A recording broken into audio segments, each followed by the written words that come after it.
In this video, I'm breaking down everything that you need to know about living in Fort Lauderdale in less than 10 minutes. Unexpectedly, Fort Lauderdale has a tropical climate, but what does that mean? It means sunny, warm, and humid is the norm, but to go a little bit deeper on that, there's an average of 246 sunny days a year and temperatures hover around 77 degrees, making outdoor activities a staple here. This climate allows us to have a lifestyle centered around the city's 23 miles of beaches, numerous parks, and extensive canal systems, which gives the city its nickname, the Venice of America. Whether it's boating, paddleboarding, or just walking along the Riverwalk, Fort Lauderdale is designed for an outdoor lifestyle. The cost of living in Fort Lauderdale is relatively high, influenced by the amenities that I just shared and its location.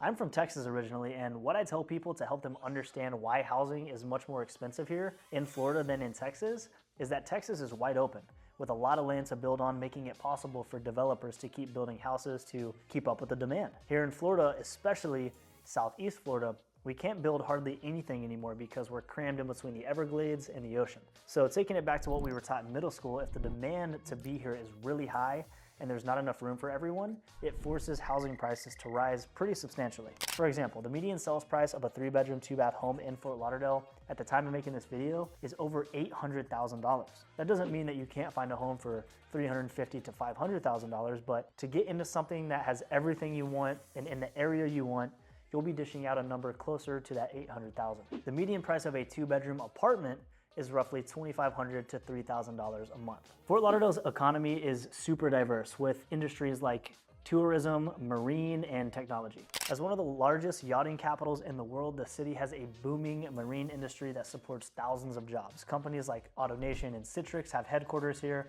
and the growing tech and healthcare sectors are adding even more opportunities. Remote workers also are loving this area, taking full advantage of the lifestyle while working from home. Overall, as far as career opportunities and entrepreneurship, Fort Lauderdale is a place where you can network with and get acquainted with people doing really big things. It's a place where you'll be challenged and almost forced to expand your mindset around what is possible for you. Depending on where you live in Fort Lauderdale, transportation could be either convenient or a bit challenging.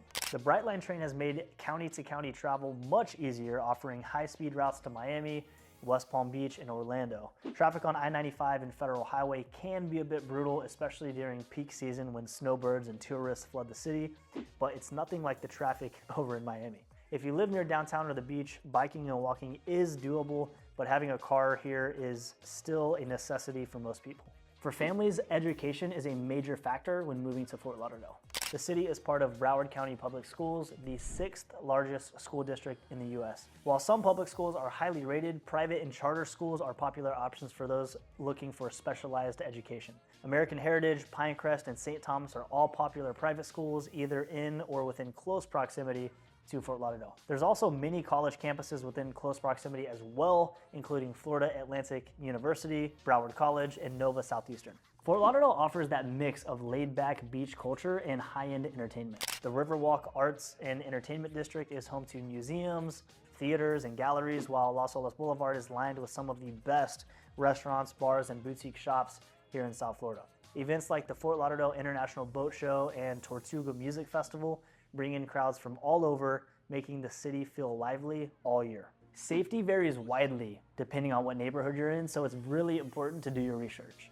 There are more established neighborhoods around town that are known for their exclusivity and security, but other parts of the city experience higher crime rates. Downtown Fort Lauderdale has been growing very rapidly, and while it's becoming a hotspot for young professionals, some areas still deal with safety concerns at night.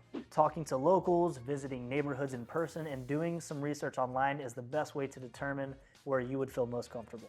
And now for one of the major downsides that a lot of people don't even think about is flooding. Because Fort Lauderdale sits at a lower elevation with an extensive canal system, certain areas flood easily during heavy rains, even outside of hurricane season. The first major flood I witnessed in Fort Lauderdale taught me that floods are nothing to mess around with. We were at a restaurant near a marina and we got stranded there until roughly 5 a.m. because there was only one way in and one way out. It's something that many people overlook when moving here, but it can have a huge impact on your day-to-day life, especially if you live in a neighborhood prone to flooding. Living in Fort Lauderdale comes with incredible perks, but it does have its downsides. If you want to explore some of these downsides and even some of the perks, feel free to give me a call or shoot me a text. My number is in the description below this video. I'll see you in the next one.